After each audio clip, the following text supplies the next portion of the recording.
Salam alaikum les hadgets. Aujourd'hui, je reviens avec une nouvelle recette. L'un de mes tagines préférés, j'ai nommé le tagine d'agneau. Tout est dans la viande, les filles. Donc n'hésitez pas sur la qualité, ne lésinez pas sur la qualité de la viande. À tout de suite.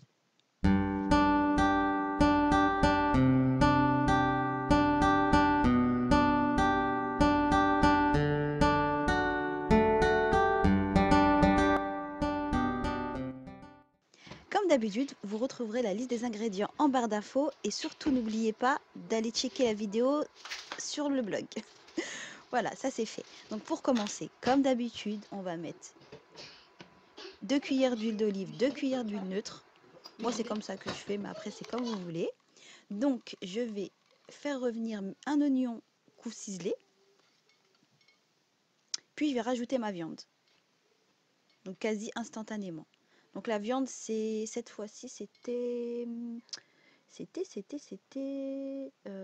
crois que c'était non, du colis, je sais plus. Je vous dirai ça, de toute façon. Je vous dirai ça. Donc, en tout cas, c'était de l'agneau, c'est sûr. Donc, c'est de l'agneau frais. Ça, c'était l'agneau de l'Aïd que j'ai congelé. Donc, je ne vous raconte pas la saveur. Donc, une fois que vous faites revenir votre viande avec vos oignons, vous rajoutez vos épices. Donc là, comme d'habitude, j'ai mis du curcuma, du gingembre, un peu de paprika, du piment en poudre, ouais, c'est du piment, du sel et du poivre.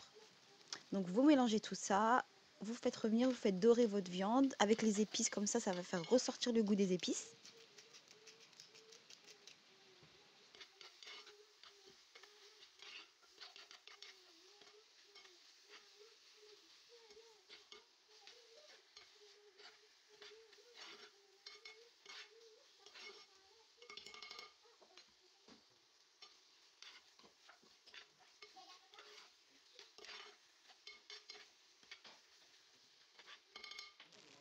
Une fois ma viande bien revenue, tous mes épices, tout ça bien mélangé, je vais rajouter mes herbes. Donc j'ai mis un peu de persil, un peu de coriandre. Donc un mix des deux. Comme d'habitude, vous le savez maintenant, toujours mettre plus de persil que de coriandre car, la coriandre a un goût très fort. Donc voilà, je mélange tranquillement, je fais revenir ma viande. Vraiment, c'est important qu'elle soit bien dorée. Enfin, bien dorée.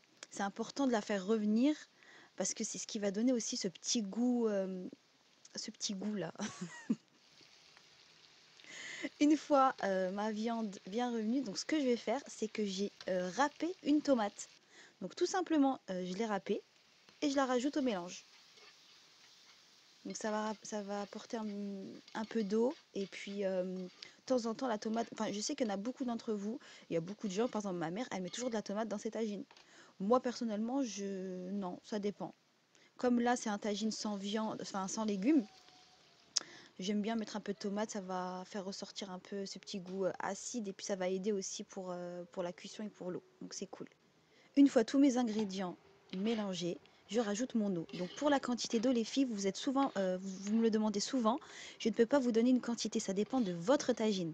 Donc en gros, ce qu'il faut que vous vous donniez comme limite, c'est niveau de la viande.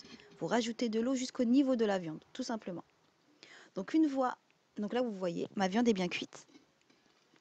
Ce que je vais faire, c'est que je vais rajouter mes olives. Donc là, j'ai mis des olives vertes.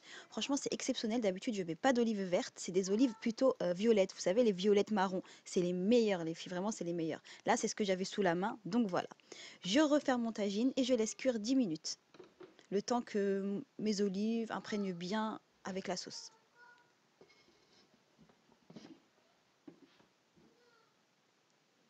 Et voilà mes headgets, mon tagine est prêt. Donc là, j'ai juste à rajouter, avant de servir, mes frites. Donc là, c'est des frites McCain, mais en temps normal, je fais des frites maison avec des pommes de terre.